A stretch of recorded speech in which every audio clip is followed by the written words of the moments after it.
Hernán Cortés, the man who destroyed an empire with only 600 men. In 1519, a small fleet of Spanish ships appeared along the coast of what is now Mexico.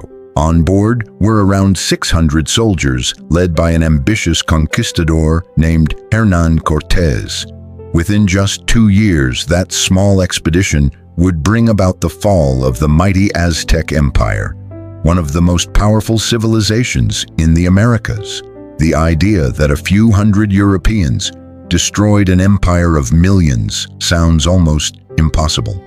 Yet the real story is even more dramatic, filled with ambition, alliances, betrayal, disease, and extraordinary risk. Before the Spanish arrival, the Aztec Empire stood at its height.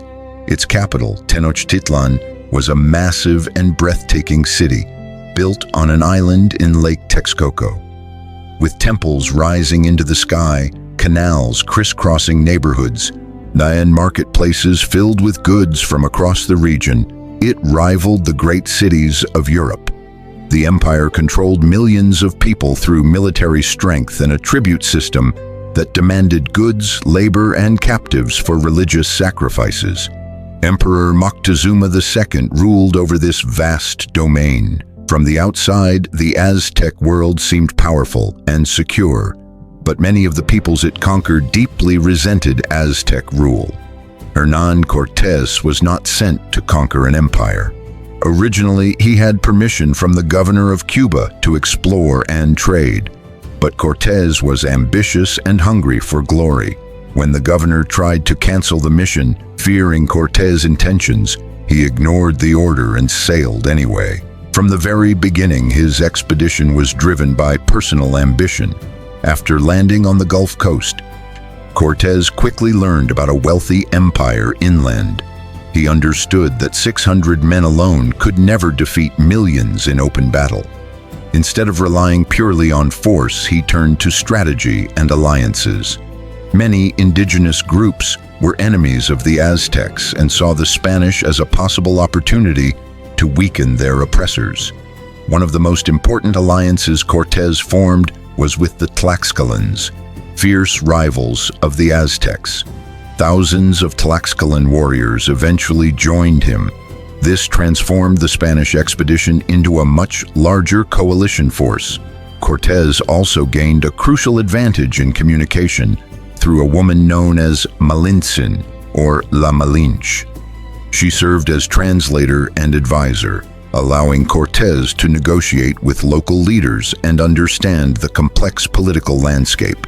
So her role was essential in building alliances that made the conquest possible. As Cortés marched inland, he made a bold move that symbolized his determination.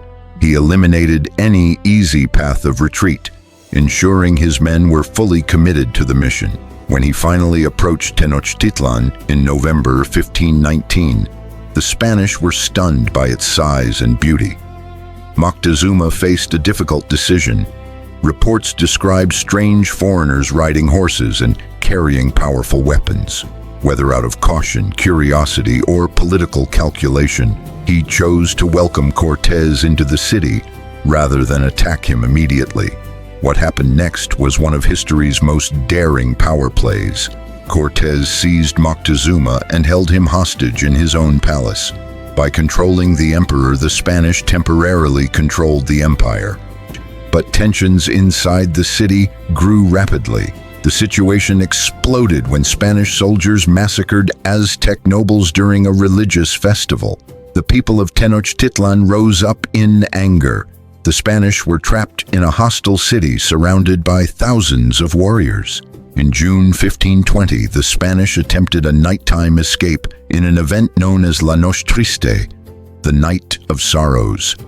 As they tried to cross the causeways out of the city, many were killed. Soldiers carrying stolen gold drowned in the lake. It was a crushing defeat, and for a moment it seemed the Aztec Empire had won. But the story was not over. An invisible and devastating force was spreading through the region. Smallpox. Introduced by Europeans, the disease tore through indigenous communities who had no immunity. It killed warriors, civilians, and even Aztec leaders. including the new emperor. The epidemic severely weakened the empire at the worst possible time. While the Aztecs struggled with chaos and loss, Cortés regrouped with his indigenous allies and prepared for another assault. In 1521, Cortés returned to Tenochtitlan with a massive allied force. He launched a full-scale siege, cutting off food and water supplies. He even built small ships to control the lake and prevent escape or reinforcements. The siege lasted for months. Hunger, disease, and relentless fighting reduced the once glorious city to ruins. Street by street, the defenders were overwhelmed. In August 1521, the last Aztec emperor, Cuauhtémoc, was captured, and Tenochtitlan fell. The idea that Cortés destroyed an empire with only 600 men is dramatic, but the truth is more complex. So his success depended heavily on thousands of indigenous allies who opposed Aztec rule. It relied on superior steel weapons, horses, military tactics, and most decisively, the catastrophic impact of disease. Internal divisions within the empire also played a major role. The conquest was not simply a battle between Spain and the Aztecs. It was a complicated struggle involving many native groups with their own motives. The fall of the Aztec Empire marked the beginning of Spanish colonial rule in Mexico, transforming the region's culture, religion, language, and society forever.